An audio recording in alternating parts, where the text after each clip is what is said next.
Bonsoir et bienvenue sur ce plateau d'À la Source. Ce soir, on va bien sûr longuement revenir sur la situation des Coptes, une nouvelle fois victimes de la violence en Égypte.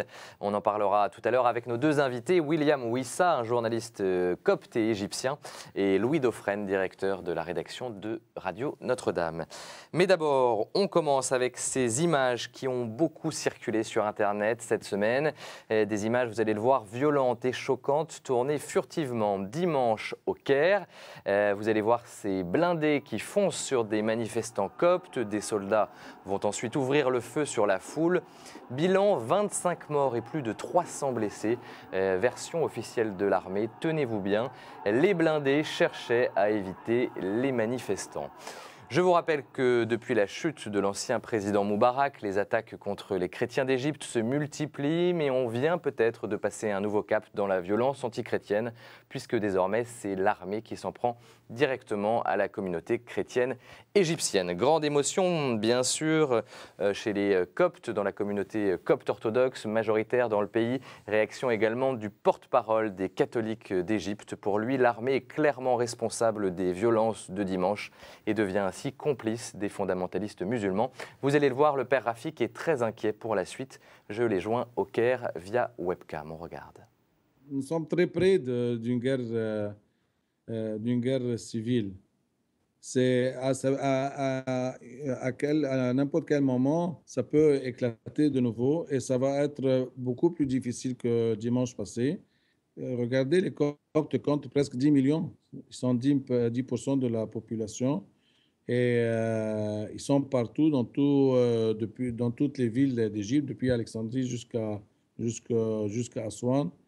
Alors, ça peut très mal tourner si ce n'est pas contrôlé. Et si on ne trouve pas de solution, ça peut être une guerre civile entre musulmans et chrétiens, entre les fondamentalistes musulmans, parce que les fondamentalistes musulmans, c'est eux qui soutiennent le plus le Conseil suprême de l'armée. Et ça peut être aussi entre l'armée et les chrétiens. Et voilà pour ces perspectives peu réjouissantes du porte-parole des catholiques d'Égypte qui demande aux téléspectateurs de KTO de prier pour les chrétiens d'Égypte. Par ailleurs, il est important de préciser quand même que de nombreux musulmans se sont joints aux 3 jours de deuil et de jeûne décrétés par l'église copte orthodoxe et le pape Chénoud III. Au Vatican, on a immédiatement dénoncé une violence insensée et signe qui ne trompe pas. Le pape a pris la parole sur ces incidents du Caire lors de sa première apparition publique depuis les événements. C'était juste après l'audience générale. Hier, place Saint-Pierre. On écoute le pape. Je m'unis à la douleur des familles des victimes et de tout le peuple égyptien, déchiré par les tentatives de miner la coexistence pacifique entre ces communautés, qu'il est au contraire essentiel de sauvegarder, surtout en ce moment de transition. Et Benoît XVI qui appelle les autorités civiles et religieuses égyptiennes à protéger les minorités. Je précise également qu'il y a eu beaucoup de réactions dans le monde, condamnations notamment de l'Union européenne et de Barack Obama. On revient en détail sur cette actualité égyptienne dans notre dossier. Mais d'abord, retour en France où cette semaine, on parle beaucoup de la primaire socialiste à moins de 200 jours maintenant de l'élection présidentielle. Hier, vous avez peut-être d'ailleurs suivi le débat entre François Hollande et Martine Aubry. Et c'est dans ce contexte de pré-campagne électorale que le président de la Conférence des évêques de France a célébré mardi soir à Paris la traditionnelle messe des responsables politiques. Nous y étions, reportage. Prions pour que le débat démocratique ne cherche pas tant à solliciter les passions, le mépris ou la haine, mais plutôt la raison et le meilleur de la conscience humaine. Amen. La campagne électorale s'est invitée à la messe annuelle de rentrée des responsables politiques à la basilique Sainte-Clotilde. Cette année, le cardinal 23 a béni une sculpture de saint Thomas More, patron des responsables politiques, réalisée par Jean-Marc Depas, pour qu'il soit un exemple dans leur engagement politique. C'est un martyr. Il a été martyrisé par le roi Henri VIII parce qu'il voulait être fidèle à sa conscience et fidèle aussi à son idéal, on pourrait dire, démocratique. Alors c'est un très très bel exemple qui touche beaucoup les responsables politiques d'aujourd'hui parce que c'est un homme du choix en conscience et un homme qui est aussi capable d'aller jusqu'au bout de ses convictions. Cette messe rassemble traditionnellement une centaine d'élus. Particulièrement cette année, ils tenaient à être présents. L'engagement politique, oui, n'est pas facile, hein, il faut pas croire. Bien sûr, ça apporte des satisfactions, se sentir utile, en phase avec ses concitoyens. Bon, quand on est minoritaire, bon, on n'est quand même pas en phase avec la majorité de ses concitoyens. On se dit que c'est pour le moment. Mais on a sans doute peut-être encore plus besoin de convictions chevillées au corps pour continuer et pour continuer dans le bon sens. Dans notre vie quotidienne, on est quand même confronté à de très nombreux choix qui mêlent les problèmes d'éthique, de morale, la place de l'homme dans la société. Je pense que c'est des moments de retrouvailles importants. Ce qui est important, c'est que les chrétiens comprennent qu'ils sont tous concernés et qu'il ne suffit pas de rejeter la responsabilité des décisions politiques sur le monde politique, mais qu'il appartient à tous les citoyens et aux chrétiens en particulier, à tous les chrétiens, de réfléchir sur les grands enjeux de la société. Au-delà de cette messe, en cette année de campagne électorale, l'Église tient à offrir ces espaces de réflexion et de rencontre pour aider les responsables politiques à prendre des décisions en toute conscience. Et il a été question de politique le week-end dernier à l'Université catholique de Lille qui accueillait la 2e édition des États généraux du christianisme organisée par l'hebdomadaire La Vie. On a parlé de l'élection présidentielle mais aussi de l'islam, de la crise économique autour d'une grande question, faut-il avoir peur? Reportage à Lille. Les problèmes de train du week-end dernier n'auront pas empêché la Aula Maxima de la Catho de Lille d'être remplie pour l'ouverture des États généraux du christianisme, 2e version. 3 jours de débats, d'ateliers et de discussions autour d'une question, faut-il avoir peur? Il y a des peurs qui sont saines, puisqu'elles engendrent de la lucidité. C'est plutôt parvenir à comprendre qu'est-ce qui nous fait peur. Et dans tout cela, qu'est-ce qui nous est possible? C'est-à-dire ne pas vouloir faire l'impossible. Parce que ça, voilà, nous ne pouvons pas, à nous tout seuls ici, là, aux États généraux du christianisme, révolutionner la société française, mais des choses nous sont possibles. Organisé par l'hebdomadaire La Vie à quelques mois des présidentielles, le choix de ce thème n'est pas anodin. À quoi servent les vieux? Faut-il avoir peur de l'islam? Ou encore, peut-on vraiment moraliser la politique? Autant de débats qui ont animé ces 3 jours. À quelques mois des présidentielles, on sait qu'un certain nombre de candidats vont jouer sur les peurs. Et donc c'est une manière à nous chrétiens de répondre aussi, de prendre finalement position dans ces débats de présidentielles. On est dans un monde où de plus en plus, c'est vrai qu'on se sent agressé par beaucoup de questions, beaucoup de choses qui se passent. Depuis 2008, le monde est bousculé, la vie est bousculée, la crise, les angoisses existentielles, les jeunes, j'ai des enfants, c'est aussi leur questionnement. Donc je suis venue un peu chercher tout ça. Des débats sans tabou, des ateliers corps et prière, une nuit du christianisme, les États généraux ont su trouver leur public. 5000 personnes ont participé cette année. Un événement qui s'ancre petit à petit dans la vie des chrétiens. Rendez-vous est déjà pris l'année prochaine à Strasbourg. Ça faisait 40 ans qu'une nouvelle église n'avait pas été construite dans le diocèse de Lyon. L'église Saint-Thomas sera consacrée, ou plutôt inaugurée l'été prochain. Elle est située à Vaux-en-Velin dans la banlieue lyonnaise. La première pierre a été posée en début d'année. Le gros œuvre vient d'être livré. Un chantier qui, vous allez le voir, ne passe pas inaperçu dans cette banlieue populaire et multiculturelle en pleine mutation. On regarde ce reportage à Vaux-en-Velin. La banlieue de Lyon est restée pour beaucoup l'exemple de la banlieue chaude. 20 ans après les émeutes de Vaux-en-Velin, la cité dortoir reste encore associée à ces tristes événements. Pourtant, là où tout semblait perdu, un avenir meilleur prend forme. Les HLM géants sont détruits pour laisser place à des quartiers tout neufs. J'ai rencontré plusieurs couples avec enfants qui viennent du 6e de Lyon, ce qui est quand même, faut le faire. Le 6e de Lyon, on n'avait pas l'habitude de venir à Vaux-en-Velin. Ben là, on a des familles, des jeunes familles, parents avec enfants, qui viennent à Vaux-en-Velin. Donc tout ça pour dire qu'aujourd'hui, on veut venir à Vaux-en-Velin, alors qu'il y a 20 ans, on ne pense qu'à une chose, c'est d'en partir. Donc on est en phase ascendante. Alors après, il y a encore beaucoup de travail à faire, on est bien d'accord.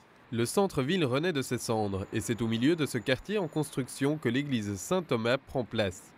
Un chantier de 4 millions d'euros qui permettra de répondre aux besoins des nouveaux arrivants et des 250 familles chrétiennes irakiennes qui se sont installées à Vaux-en-Velin ces dernières années.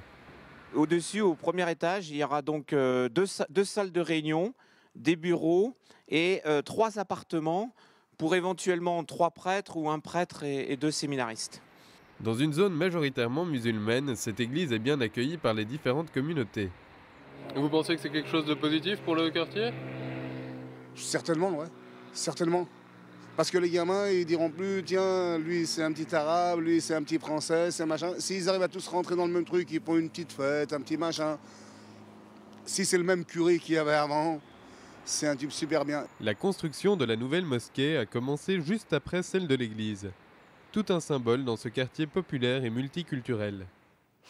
Voilà, la fin du synode du diocèse de Versailles, c'était ce week-end avec quelques images, vous allez le voir, une grande consultation ouverte à tous les catholiques des Yvelines qui a duré 1 an. Des milliers de baptisés ont pu ainsi réfléchir aux grandes orientations de la vie du diocèse.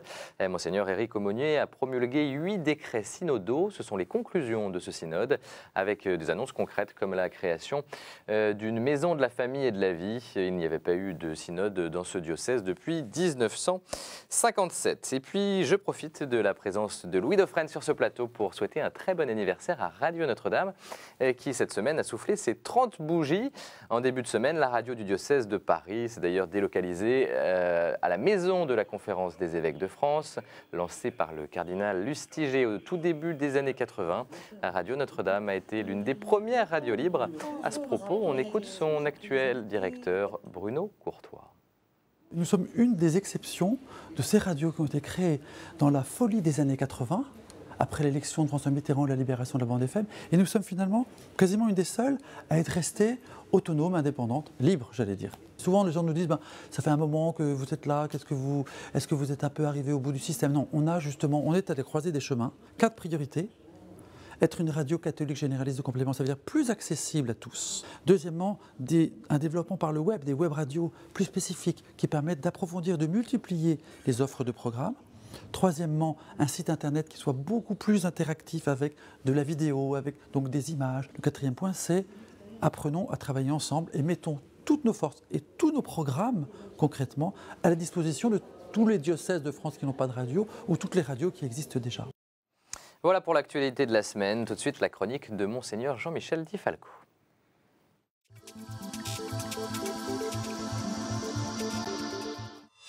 Bonjour. Je ne résiste pas à la tentation de vous raconter une anecdote toute récente qui s'est produite cette semaine dans un établissement catholique de mon diocèse. À l'occasion du 5e anniversaire du Concile Vatican II, j'ai invité le cardinal Paul Poupart, qui fut un témoin de ce concile, à venir faire une conférence à Gap. Bien sûr, nous faisons en sorte d'organiser une bonne information pour permettre au plus grand nombre d'assister à cette conférence. Naturellement, la directrice diocésaine de l'enseignement catholique prend l'initiative d'informer les familles dont les enfants fréquentent l'école catholique. Le moyen le plus rapide et le moins coûteux est d'avoir recours à Internet, et c'est ainsi qu'elle procède. Quelle n'est pas sa surprise de recevoir en réponse ceci de la part du père d'un élève. « Je vous somme de cesser d'utiliser cette adresse strictement personnelle pour diffuser les informations qui n'ont aucun lien avec la scolarité de mes enfants et aucun lien avec l'établissement. Sans changement immédiat, je serai dans l'obligation de saisir la CNIL pour l'utilisation abusive et illégale de mon adresse électronique administrative. » J'ai cru un canular, c'est tristement authentique, et mon étonnement a été plus grand encore lorsque j'ai appris que l'épouse de ce monsieur enseigne dans l'établissement. Visiblement, cette dame s'est fourvoyée au moment de l'inscription de son enfant dans un établissement catholique et en étant candidate pour y enseigner. En quoi est-il étonnant que dans un établissement catholique soient données certaines informations qui concernent la vie du diocèse? Une invitation n'est pas une obligation que je sache. Et puis, si vraiment celle-ci a une allergie au monde catholique, ce qui est son droit, qu'elle ne mette pas sa santé en péril, qu'elle retire son enfant de l'établissement et qu'elle se mette en recherche d'un autre emploi. Permettez-moi enfin de m'interroger sur l'ouverture d'esprit que ces parents donnent à leur enfant. L'école n'est-elle pas aussi un lieu d'apprentissage du vivre ensemble dans le respect des différences?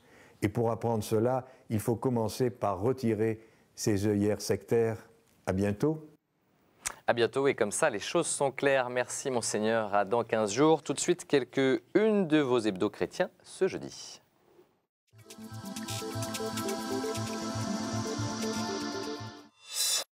La Vie revient bien entendu sur les grands moments des États généraux du christianisme et publie surtout un texte inédit de l'abbé Pierre sur l'application des droits de l'homme, texte qui date de 1940. 1981. Famille chrétienne consacre sa une aux 40 ans de la communauté de l'Emmanuel qui s'est taillé une large place dans le paysage ecclésial français, selon l'Hebdo, qui s'intéresse également à la parole des évêques dans le débat politique, coup de projecteur en France, mais aussi chez nos voisins européens ou aux États-Unis. Réforme fait sa une sur le pari réussi des socialistes, une innovation durable, selon l'Hebdo protestant, qui évoque également le bicentenaire de l'oratoire du Louvre, dédié au culte réformé par Napoléon Bonaparte. Et puis Pèlerin fait sa une sur la fraternité, une valeur évangélique et un idéal républicain, selon l'Hebdo, qui publie un sondage exclusif sur la signification de la fraternité pour les Français dans le sillage de Diaconat 2013 lancé par l'Église. Voilà tout de suite notre dossier.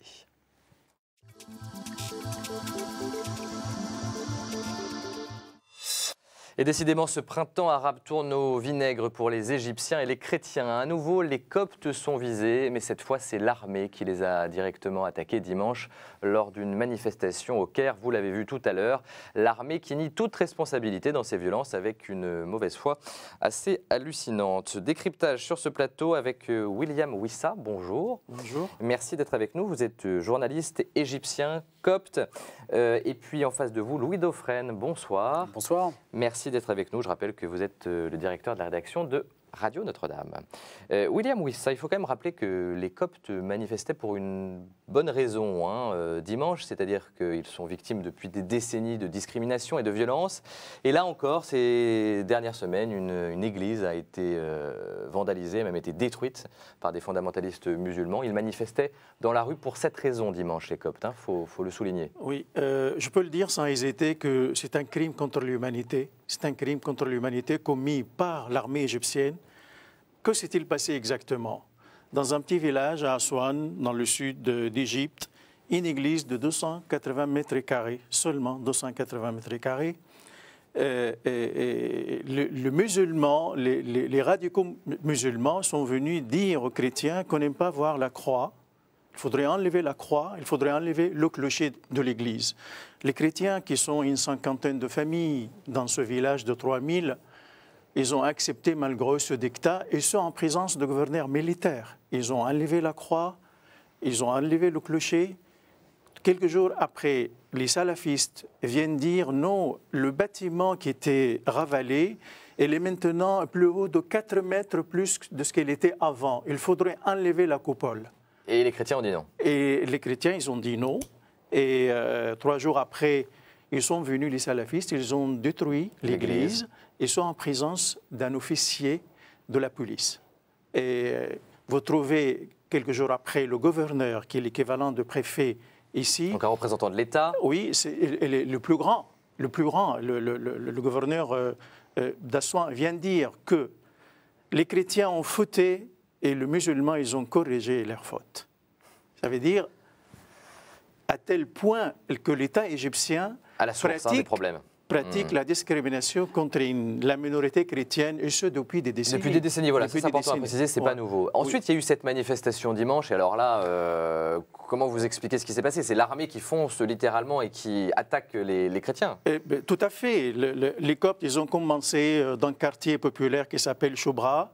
Ils sont venus avec des bougies. Ils étaient caillassés par d'autres Égyptiens dans leur cortège. Et ils sont arrivés devant la télé. Ils avaient l'autorisation de manifester pendant 2 heures. Et une fois arrivés sur place, on ouvre le feu contre les chrétiens. Il y avait des comportements inouïs de l'armée égyptienne qui a écrasé 11 Coptes sur le chenil des blindés. Un médecin légiste, il disait « Je n'ai jamais vu ça de toute ma vie ». De visages défoncés, des os brouillés.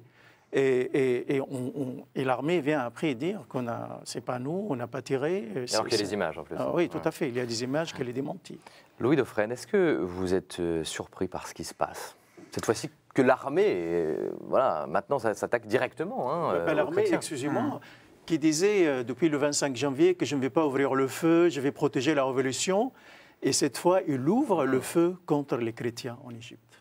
Alors voilà, moi je ne suis pas un expert évidemment comme vous de la situation en Égypte, mais c'est vrai qu'on peut s'interroger sur le jeu un petit peu à trois, si on devait définir, entre d'un côté les salafistes, de l'autre l'armée, puis au milieu les Coptes. On a l'impression qu'aujourd'hui les Coptes deviennent le tiers exclu, et que si autrefois, enfin si jusqu'à une période récente, ils pouvaient peut-être jouer leur partition, ils finissent à 2 contre 1 en quelque sorte, à la fois les salafistes et l'armée contre eux, alors qu'on imaginait que les choses pouvaient davantage se négocier, qu'ils pouvaient avoir un rôle d'arbitre. Sachant que, vous pourrez peut-être l'illustrer, mais moi j'avais gardé en mémoire le fait que les Coptes jouaient un rôle important dans la modernisation de l'État égyptien. On pense bien sûr à la figure de Boutros Boutros-Ghali qui a pu accéder, en dépit de ses origines chrétiennes, à de hautes fonctions égyptiennes, dans la politique égyptienne. On se demande ce que cette situation-là, qui était quand même importante, va devenir dans l'avenir immédiat pour ces Coptes. Quelle situation vont-ils avoir? Alors que dans les années 70, mais peut-être me démentirez-vous, on avait le sentiment que la vision de Nasser d'un État peut-être plus laïque donnait plus de part aux Coptes. Est-ce une idée ou ça écoutez, moi je crois que le coup d'État de 1952, qu'on appelle la Révolution, il a annulé le multipartisme en Égypte, il a abrogé la liberté d'expression. Les Coptes, comme vous l'avez dit, ils ont joué un rôle très important, mais avant 1952. Avant 1952, il y avait un premier ministre copte. Avant 1952, il y avait le président du Parlement était un Copte. Mais après le coup d'État, l'État égyptien, ils ont utilisé quelques visages coptes pour camoufler, c'est-à-dire pour donner l'impression que le Copte joue un rôle important. Mais la vérité est autre. Ce que l'État égyptien, il a marginalisé les Coptes. Vous ne trouvez aucun président d'université copte. Le conseil militaire actuellement, où il y a 19... Qui a un rôle très important dans le pays. Hein. Oui, où il y a 19, c'est-à-dire généraux, il n'y a aucun Copte parmi eux. Aucun Copte. Ce que veut dire que la discrimination même est à l'intérieur de l'armée en veut aux Coptes? Moi, c'est ça que je ne comprends pas. Non, mais il y a un climat de haine en Égypte. Il y a un climat de haine. Récemment, il y a un phénomène qu'on n'a jamais vu avant. Vous avez des prédicateurs qui viennent sur des chaînes publiques et privées dire que les chrétiens sont mécréants, sont des mécréants. On n'a jamais vu ça sur une chaîne égyptienne avant, et sans punition. Et quand vous dites que les chrétiens sont mécréants dans un pays à majorité musulmane, c'est une incitation à la violence. C'est pour ça que depuis 25 janvier, plusieurs églises étaient saccagées. Cette église-là, elle est la 4e. Avant, il y avait l'église d'Atfih près des pyramides. Le conseil militaire, il a envoyé un salafiste pour convaincre les criminels de ne pas revenir à la charge au lieu de les arrêter. C'est-à-dire les criminels, maintenant, ils sont libres. C'est pour ça qu'ils sont venus à Mbaba quelques semaines plus tard, brûler 2 églises. Et maintenant, la 4e église à Assouan. Donc, le conseil militaire utilise 2 poids, 2 mesures. Il craint les salafistes. Il ne peut pas entrer en confrontation avec eux. Il ne peut pas ouvrir le feu contre ces islamistes comme il a ouvert le feu sur les chrétiens. Voilà. Donc il y a une connivence, comme dit monsieur, entre l'armée et le Coran islamique en Égypte. Est-ce qu'on en a bien conscience en Occident, hein?